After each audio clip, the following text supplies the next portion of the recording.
So this is a stretch video for the hips, for the legs, to open up the lower section of the torso and into the quads and hamstrings as well. People with sciatic pain, that shooting pain down the back of the leg or the side of the leg, hip pain, tight hips if you sit a lot, if you drive often, if you're sitting at a desk, you're in this contracted position all the time.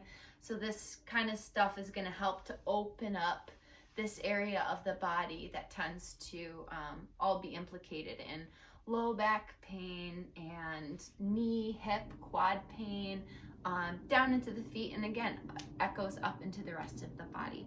So before you do any stretches, just remember to always be warmed up.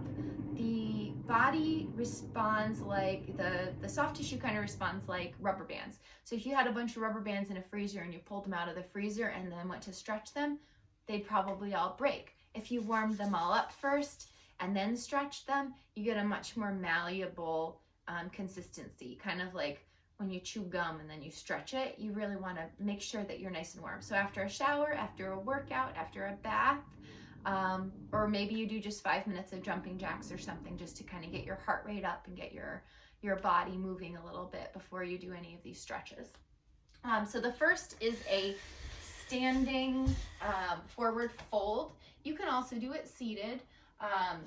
And what you're going to do when you do a forward fold is you're going to imagine that the body is like a hinge and it's bending.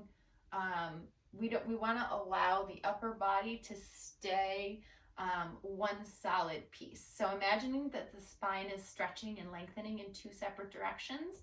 And we also want to center our weight on the floor.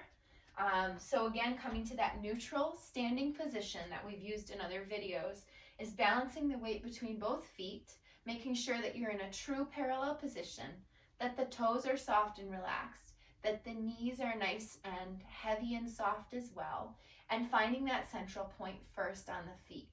Then you're going to use your breath to drop into the stretch.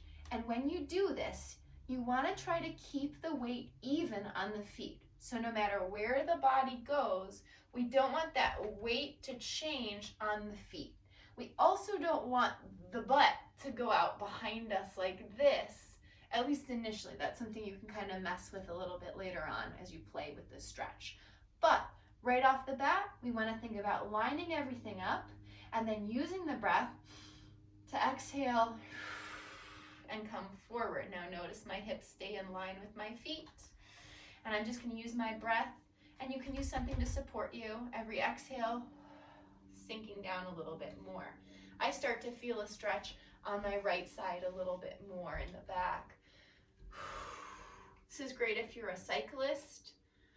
It's a great stretch for the low back. And really feel that tailbone still reaching and lengthening in two directions, almost like it's rounding down and towards the floor. And using the breath to sink down, using the weight of the body to pull you down. And you might be up there, that's fine. Go wherever it's most comfortable for you, and you will work up to varying levels of flexibility. So that's the first one, that's the forward fold. You can also do a standing straight leg hamstring stretch where you dig your heel in, kind of hook it on the ground, and then what you're going to do is pull back with both hips evenly. We want to avoid this situation. So you don't want to sink into the hip of the standing leg. You want to pull both hips back evenly. And again, take that hinge position of the body like you're bowing. Okay? And the further down you go, using your breath, using your exhale, feeling that lengthening, using your envisioning that lengthening in two directions, really feeling those muscles stretching and sinking into that hamstring stretch. The last thing I'm going to show you is a great stretch for the piriformis muscle, and the external rotators of the hip. So these are the muscles that turn the leg out, so into this position. These muscles up here are the ones that pull the leg out here, and they're deep in the glutes. So if you have sciatic pain, this muscle, the piriformis muscle, and the deep six external rotators of the hip are usually implicated in this. And it can either come from structure or it can come from soft tissue. This stretch is going to kind of help to support you in either case. But if you do need extra assistance, I encourage you to go receive that if you need it. And again, this is something that you're going to have to play with a level on. So I just have these pillows stacked up here. You might do it on a bed, a couch, and you can play around with the height. So this is a little bit low for me, but it's fine for today. So what I'm going to do is I'm going to place my leg up there, and I want to imagine that I'm rotating the inside of my leg so that it's parallel to the ceiling. Then what I'm going to do is taking that same concept. Don't sink into this hip of the standing leg. You want to pull both hips back evenly and then sink down. So we're picturing a lengthening underneath this outstretched thigh. We're picturing a lengthening in this direction, like this. And then we're also bringing the body over that hamstring and quad and the lateral or the outside edge of the hip and upper leg. So we're coming into this position using the breath, pulling the hips back evenly. And you can also turn your torso, play around with the angle here, and you can angle that same, the spine out over the knee and change the stretch a little bit. So using your breath, moving slowly, taking your time.